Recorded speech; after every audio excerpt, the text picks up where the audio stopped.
Hello, welcome everyone. Welcome to the session. Welcome to the other part of Vision IS Mains 365 for UPSC Mains 2026 examination. तो हम लोग देख रहे थे vision IS का economy का 365 मॉड्यूल जो विजन आईएस की तरफ से लॉन्च किया गया है। तो इस पार्ट में हम लोग देखने वाले हैं हमारा टॉपिक नंबर 9 जो कि डील करता है इंफ्रास्ट्रक्चर से। आई गेस 2-3 लेक्चर्स में और 4 लेक्चर्स में मैक्सिमम ये हो जाएगा। इसके बाद हम लोग दूसरा मॉड्यूल लेने वाले हैं इंफ्रास्ट्रक्चर। अभी सबसे पहले टॉपिक है इसमें डिजिटल पब्लिक इंफ्रास्ट्रक्चर। ये होता क्या है डिजिटल पब्लिक इंफ्रास्ट्रक्चर, और ये न्यूज़ में क्यों और ये एग्ज़ाम के लिए इम्पोर्टेंट क्यों है। It is a set of secure and interoperable digital system designed to be open inclusive and accessible. ये पॉइंट इम्पोर्टेंट है। It is a open inclusive and accessible to support delivery of क्या देना चाहता है ये public infrastructure जो है क्या प्रोवाइड करना चाहता है, पब्लिक और private services to individuals and organisations. ये होता है डिजिटल पब्लिक इंफ्रास्ट्रक्चर। अभी सिग्निफिकेंस क्या है इसका, क्यों इम्पोर्टेंट है हमारे लिए। Shift to digital infrastructure. सबसे पहले इंफ्रास्ट्रक्चर पहले जैसे रहता था it was physical assets. Physical assets मतलब क्या, रोड्स हो गए, रेलवेज हो गया, ये सब बिल्डिंग्स, हाईवेज, ये सब क्या होते थे, हमारा फिजिकल इंफ्रास्ट्रक्चर होता था। अभी ये शिफ्ट हो गया टुवर्ड्स डिजिटल इंफ्रास्ट्रक्चर क्योंकि टेक्नोलॉजी चेंज हो रही है। आजकल आर्टिफिशियल इंटेलिजेंस का ज़माना है, तो सारी चीज़ें चेंज हो रही है, सब कुछ शिफ्ट हो रहा है। It is shifting towards digital infrastructure. तो ये सिग्निफिकेंस है पब्लिक इंफ्रास्ट्रक्चर के लिए। स्ट्रेंथनिंग पब्लिक सर्विस डिलीवरी, ठीक है, जो पब्लिक सर्विसेज हम लोग देते हैं, जो गवर्नमेंट पब्लिक सर्विसेज दे रही है उसको स्ट्रेंथन करना है, उसको इफेक्टिव बनाना है। जैसे कि एग्जांपल देखो कि आप डिजी लॉकर में कितने लोग रजिस्टर्ड है, 58 करोड़ लोग रजिस्टर्ड है, ठीक है, और आधार ऑथेंटिकेशन ट्रांजेक्शन भी अराउंड 10% बढ़ गया। तो ये सब किसके अंडर आता है, डिजिटल पब्लिक इंफ्रास्ट्रक्चर के अंडर। और एक इसका सिग्निफिकेंस क्या है, ऐसे ट्रांसपेरेंसी और अकाउंटेबिलिटी बनती है, ठीक है, रियल टाइम ट्रैकिंग होता है गवर्नमेंट फंड्स का। डिजिटल पब्लिक इंफ्रास्ट्रक्चर की वजह से ही सब कुछ कोरिलेटेड है, ठीक है, तो सिग्निफिकेंस है ये भी। Financial inclusion and access, inclusion बढ़ेगा लोगों का, डिजिटल है, इंटरनेट है, मोबाइल्स है, everything is available on the websites. Government की सारी चीज़ें आपको वेबसाइट पे मिल जाएगी, सारी स्कीम्स आपको मिल जाएगी। ऐसे सब बढ़ रहा है और फिनेंशियल इंक्लूजन भी हो रहा है, ठीक है। Digital public infrastructure enhances financial inclusion by providing access to banking and financial services in the remote areas. ये इंपॉर्टेंट है, ठीक है। हेल्थ इंफ्रास्ट्रक्चर में भी इट इज़ वेरी इंपॉर्टेंट, जैसे कि under Ayushman Bharat digital mission जो लॉन्च किया गया है, कितने लोगों की आईडीज़ बनाई गई है, 79 करोड़ की आईडीज़ क्रिएट की गई है और 65 करोड़ हेल्थ रिकॉर्ड्स लिंक किए गए उसमें, ठीक है। इसको डिजिटल हेल्थ इंफ्रास्ट्रक्चर की कैटेगरी में डालते हैं, ठीक है। नेक्स्ट की इनिशिएटिव्स क्या है इंडिया के, कि इसको इंटरनेशनल लेवल तक लेके जाने के लिए। इंडिया स्टेक ग्लोबल, इसका मतलब क्या, it aims to share and replicate India successful DPI model in friendly countries. तो इंडिया क्या कर रहा है, दूसरे कंट्रीज में भी ये मॉडल को रेप्लिकेट करवा रहा है, डिप्लॉय करवा रहा है, डिजिटल पब्लिक इंफ्रास्ट्रक्चर जो मॉडल है इंडिया का। इसके अलावा दूसरा क्या इनिशिएटिव है, ग्लोबल डीपीआई रिपोजिटरी। ये लॉन्च किया गया था 2023 में, ठीक है, इंडिया में। इंडिया की जब G20 की प्रेसिडेंसी थी तब ये लॉन्च किया गया था, ठीक है। सोशल इम्पैक्ट फंड, ये भी एक इम्पॉर्टेंट चीज़ है जो इनिशिएटिव इंडिया ने लॉन्च किया है। ये क्या करता है, it aims to accelerate DPI implementation in the global south. Global south क्या होता है, जैसे नदर्न कंट्रीज़ हो गई सारी इक्वेडर के ऊपर वाली, और ये सदर्न कंट्रीज़, तो ये ग्लोबल साउथ करके आता है, ये सारी countries global south. India is also part of global south. तो इसका इम्प्लीमेंटेशन करने के लिए भी एक की इनिशिएटिव है जो इंडिया ने लिया है। इसके अलावा इंडिया और EU की जो ट्रेड डील थी उसमें भी ये लोग इसको डेवलपिंग कंट्रीज़ में प्रोवाइड करने के लिए वर्क कर रहे हैं। चैलेंजेस क्या है, डेटा ब्रीच एंड रैंसमवेयर। तो ये डिजिटल जो भी चीज़ें आप आंसर लिखने वाले हो, डेटा ब्रीच, हैकिंग, रैंसमवेयर, ये सारी चीज़ें आप लोग साइबर अटैक वहाँ पे लिख सकते हो चैलेंज में। एक चैलेंज हो गया ये, ठीक है। Second challenge, data governance trade off. इसका मतलब क्या होता है? डेटा गवर्नेंस ट्रेड ऑफ ये क्या है? Balancing privacy protection under the DPDP Act 2023 with innovation and seamless DPI accessibility remains a key challenge। तो प्राइवेसी प्रोटेक्शन करना है और डेटा को एक्सेसिबल बनाना है लोगों के लिए, तो इसमें एक बैलेंस स्ट्राइक होना चाहिए। तो ये भी एक बड़ा चैलेंज है। AI powered threats, artificial intelligence के वजह से सिस्टम्स को हैक करना, डिजिटल टेक्नोलॉजी को हैक करना काफ़ी ईजी हो गया है, ठीक है। इसके कैस्केडिंग इफेक्ट्स हो गए, पूरा सिस्टम फेलियर हो सकता है इससे। इसके अलावा दूसरे चैलेंजेस क्या है? डिजिटल डिवाइड है, ठीक है। यंग जनरेशन को आता है digitally, they are very sound, old people are not that sound, ठीक है। इसके अलावा टेक्नोलॉजी रिलायबिलिटी, बाकी चीज़ें भी ये चैलेंज पोजेस करता है। वे फॉरवर्ड में आप लोग क्या लिख सकते हो? प्रिजर्व डिजिटल सॉवरेनिटी, ठीक है। लोकल डेटा सॉवरेनिटी, जैसे कि इंडिया जो सॉवरेन कंट्री, वैसे ही डिजिटली भी हमको सॉवरेनिटी को, डिजिटल एसेट्स को हमको सॉवरेन रखना चाहिए, प्रोटेक्ट करना चाहिए। इंटीग्रेट समाज, सरकार एंड बाजार, ठीक है। DPI को ऐसा डिज़ाइन करना है कि वो सोसाइटल, गवर्नमेंट एंड मार्केट तीनों के इंटरेस्ट को बैलेंस कर सके। काफ़ी अच्छी है ये पॉइंट, ठीक है। आप वे फॉरवर्ड में कहाँ पे भी लिख सकते हो ऐसी चीज़ें लिंक करके, ठीक है। आउटकम ड्रिवन DPI, जिसका आउटकम हो, DPI सिर्फ बना दिया, चलो डिजिटल इंफ्रास्ट्रक्चर दे दिया लोगों को, बट आउटकम कहाँ है? उसका आउटकम भी तो होना चाहिए, SDG गोल्स के साथ लिंक होना चाहिए, ठीक है। ब्रिज डिजिटल डिवाइड, जो डिजिटल डिवाइड है उसको ख़त्म करना है, ठीक है। कैसे होगा? By expanding telecom connectivity, affordable devices and technical training through initiatives like global digital academy. इसके अलावा दूसरा क्या लिख सकते हो? सेनन ग्लोबल कॉरपोरेशन, कंट्रीज़ को मिलकर एक साथ काम करना है, और लोकलाइज DPI सॉल्यूशंस, ठीक है। ये भी एक वे फॉरवर्ड हो सकता है। अभी नेक्स्ट है हमारा टॉपिक, रीजनल कनेक्टिविटी स्कीम, जो कि है मॉडिफाइड उड़ान स्कीम, ठीक है। उड़ान स्कीम थी, उसको भी मॉडिफाई किया गया है, तो वो बन गई है मॉडिफाइड उड़ान स्कीम, रीजनल कनेक्टिविटी स्कीम, जो गवर्नमेंट ने। अब ये न्यूज़ में क्यों है? क्योंकि इसको 10 ईयर्स हो गए हैं, ठीक है। 10 ईयर्स के लिए ये मॉडिफाइड उड़ान स्कीम गवर्नमेंट ने लॉन्च किया 26 से 36 तक। की फीचर्स क्या रहेंगे? बजट आउटले, ठीक है, देखना नहीं है ये। डिप्लॉयमेंट ऑफ एरोडोम, कैपेक्स दिया गया है इसका। क्या है? Development of 100 airports for existing unserved air strips over next 8 years. 100 airports को ये लोग डेवलप करने वाले ये स्कीम के अंडर। ऑपरेशन एंड मेंटेनेंस का सपोर्ट 3 ईयर्स तक देने वाले हैं, ठीक है, एरोडोम्स को। मॉडर्न हेलीपैड्स बनाने वाले around 200 in hilly areas, remote areas.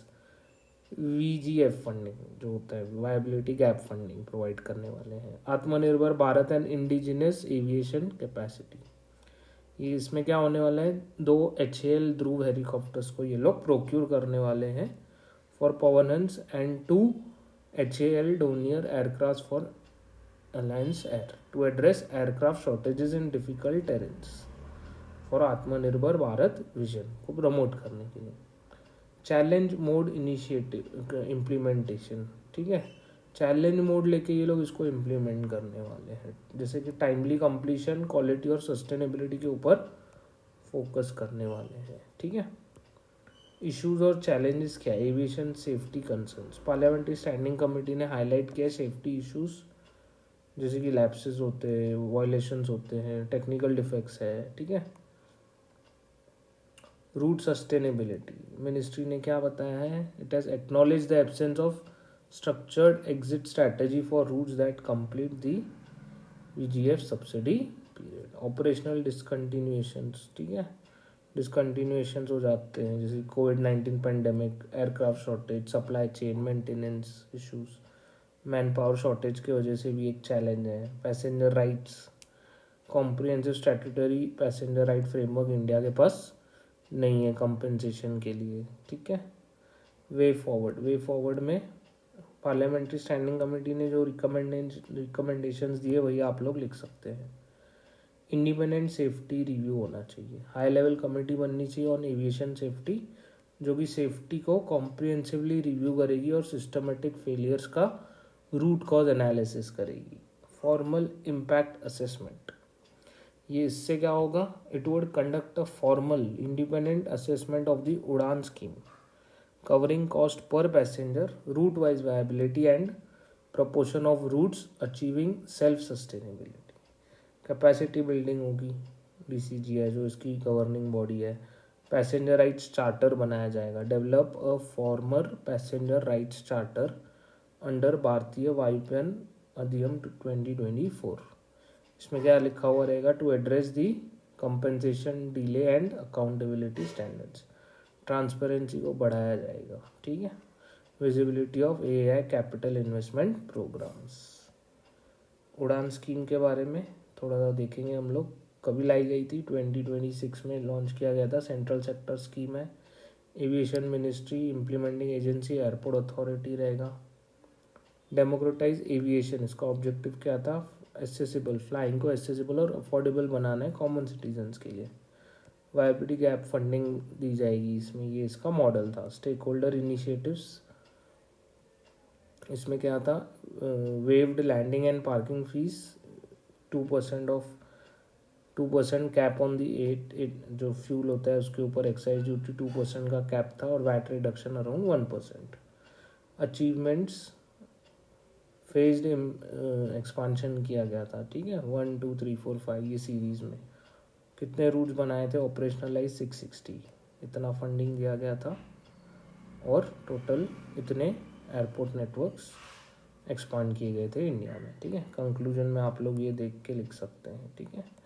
अब इसके बाद में देखेंगे एविएशन सेफ्टी के बारे में कुछ चीज़ें देखेंगे, जैसे कि एयरक्राफ्ट एक्सीडेंट इन्वेस्टिगेशन ब्यूरो, ये जो एक बॉडी है, इसने एक रिपोर्ट रिलीज़ की है प्लेन क्रैश के बारे में, जो कि अहमदाबाद में हुआ था। स्टेटस, इन्होंने कुछ स्टेटस देख लेंगे। India third largest aviation market, 15% are women in this, ठीक है। तो आप लोग ये वुमेन एम्पावरमेंट के आंसर में भी ये फैक्ट लिख सकते हो।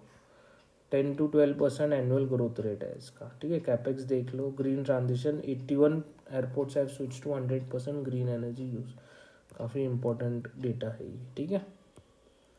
मेंटेनेंस, रिपेयर एंड ओवरहॉल, ठीक है। Institutional framework for aviation security in India, इसके लिए पहले एक रेगुलेटरी बॉडी है जो DGCI होता है, director general of civil aviation, ठीक है। ये रेगुलेटरी बॉडी है सिविल एविएशन के लिए, सेफ्टी इशूज से डील करती है। Airport economic regulatory authority of India, जो एरा है, ये 2009 में एस्टैब्लिश किया गया था। ये क्या करता है, रेगुलेट करता है टेरिफ्स को for aeronautical services and monitor the performance standards of such airports. Bureau of civil aviation security, it lays down aviation security standards, ठीक है। इंटरनेशनल सिविल एविएशन ऑर्गेनाइजेशन, ये UN की एजेंसी है, ये कंट्रीज़ को हेल्प करती है कॉरपोरेट करने के लिए, ठीक है, जो म्यूचुअल बेनिफिट के लिए, how they would use the air space. Aircraft accident investigation bureau, it facilitates investigation and administrative work of the court, ठीक है। तो इन्वेस्टिगेट करती है और एडमिनिस्टर करती है, यही इसका इंपॉर्टेंट चीज़ है। इश्यूज़ क्या है अभी एविएशन सिक्योरिटी, जो पार्लियामेंट्री स्टैंडिंग कमेटी ने बताया है। सबसे पहले कैपिटल के बारे में बताया उन्होंने, इस 50% ऑफ द कैपिटल बजट मिलता है इसको, ठीक है, इंफ्रास्ट्रक्चर के लिए और इन्वेस्टिगेशन के लिए, ठीक है। रिकमेंडेशन क्या दिया, balance allocation across aviation bodies to address critical gaps in security, तो ये इसको फंडिंग को फिर से इनको मॉनिटर करना चाहिए। मैन पावर का शॉर्टेज है, जो वैकेंसीज है उसके लिए रिक्रूटमेंट प्रोसेस को फास्ट करना है। उड़ान का जो एक्सपांशन है, ठीक है, उड़ान के लिए लोकेशन था 32%। उस रिकमेंडेशंस क्या दिए हैं, assess fund adequacy to strengthen security infrastructure, ठीक है, अंडर मॉडिफाइड उड़ान स्कीम, जो हम लोगों ने ऊपर देखी है। रेगुलेटरी ओवरसाइट के लिए क्या बोला था इन्होंने, जो प्रॉब्लम है, high dependence on general budgetary allocation and lack of sustainable funding mechanism, इसके लिए क्या करना है, इनको इंटीग्रेट करना है सेफ्टी मैकेनिज्म, सारी जो बॉडीज़ है उनको एक साथ कोलैबोरेट करके ये सेफ्टी मेजर्स के लिए उनको मैकेनिज़म्स बनाने हैं। नेविगेशन सेफ्टी सिस्टम्स के बारे में, फ्लाइट डिस्ट्रप्शन होता है because of bad weather including smog, तो इनके लिए क्या रिकमेंडेशन है, इंस्टॉल करना है instrument landing system at all airports. ठीक है। सर्विलेंस और एनफोर्समेंट के लिए क्या बोला है, अनरिजॉल्व सेफ्टी फाइंडिंग्स है, टाइम बाउंड मैकेनिज्म होना चाहिए इसके लिए। Addressing recurring operational risk, persistent incidents due to inadequate despite a dedicate occurrence review board, तो रूट कॉज एनालिसिस इसका इन्होंने रिकमेंडेशंस दिए हैं। ठीक है, रेमेडियल मेजर और प्रोग्राम करने के लिए। कंक्लूजन आप देख सकते हैं। नेक्स्ट हमारा रहेगा public private partnership. Public private partnership होता क्या है, सबसे पहले वो देखेंगे। It is arrangement between government and private sector entity. ठीक है, पब्लिक और प्राइवेट, पब्लिक मतलब गवर्नमेंट, प्राइवेट मतलब प्राइवेट सेक्टर। ठीक है, for provision of public assets और services in contract outlining each parties responsibility. दोनों पार्टीज एक साथ मिलकर आके काम करती है और अपनी अपनी रिस्पॉन्सिबिलिटीज़ होती है इनके पास, and they work according to their responsibilities. इसमें बहुत सारे मॉडल्स है पीपीपी मॉडल में। एक होता है बीओटी मॉडल। ठीक है, built operate and transfer model. इसमें क्या होता है, प्राइवेट पार्टनर क्या करता है, डिज़ाइन करता है, बिल्ड ऑपरेट और बाद में उसको ट्रांसफ़र कर देता है। ठीक है, पब्लिक सेक्टर की तरफ। ठीक है, गवर्नमेंट को दे देता है। बिल्ड ओन एंड ऑपरेट, इसमें क्या होता है, प्राइवेट ऑर्गेनाइजेशन जो होती है बिल्ड करती है, ओन करती है और ऑपरेट करती है with some government initiatives. Government उसको हेल्प करती है, बाकी पूरा वो लोग देखते हैं। BOT annuity, government harnesses private sector efficiency through contracts. इसमें गवर्नमेंट क्या करती है, कॉन्ट्रैक्ट देती है, according to the contract period they work, after that government के पास इसका चला जाता है। ठीक है, ऑपरेशन एंड मेंटेनेंस, इसमें भी कॉन्ट्रैक्ट दिए जाते हैं। Private entity contracted for specific services. Engineering procurement and construction, इसमें प्राइवेट एंटिटी क्या करती है, इंजीनियरिंग प्रोक्योरमेंट एंड कंस्ट्रक्शन करती है, and it has no role in project management. सिर्फ वो प्रोक्योरमेंट और इंजीनियरिंग कंस्ट्रक्शन के ऊपर फोकस करेगी। हाइब्रिड एन्युटी मॉडल, इसमें क्या होता है, ईपीसी जो 40% है एंड बीओटी एन्युटी जो होता है वो 60% है। ठीक है, तो ये हाइब्रिड मॉडल भी है एक। इम्पोर्टेंस क्या है, प्राइवेट सेक्टर से एफिशिएंसी से गवर्नमेंट के ऊपर अकाउंटेबिलिटी और एफिशिएंसी बढ़ जाती है। प्राइवेट सेक्टर के फिनेंसेस भी लेवरेज हो सकते हैं इससे, ईज ऑफ डूइंग बिजनेस बढ़ जाता है। ठीक है, लॉजिस्टिक्स कॉस्ट जैसे कम हो जाएगा।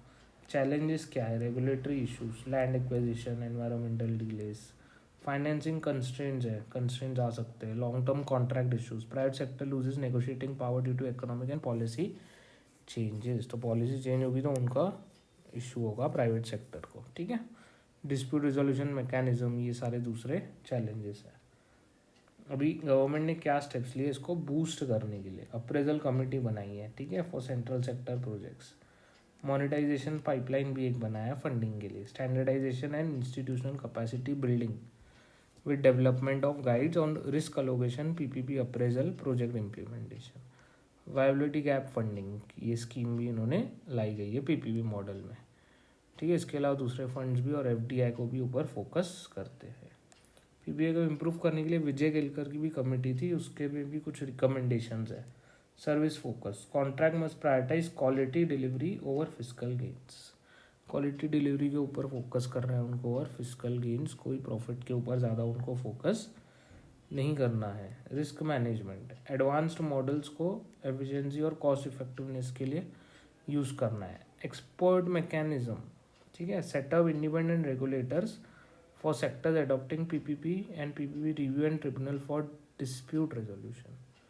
इसके अलावा दूसरे भी पॉइंट्स है वे फॉरवर्ड में। ठीक है, नेक्स्ट हमारा रहेगा रोड सेफ्टी के बारे में। ठीक है, देखेंगे कितने टॉपिक्स है, नहीं तो we'll cover in other session. ठीक है, we'll cover in other session. ठीक है, नेक्स्ट पार्ट में हम लोग उसको कवर करेंगे। Thank you.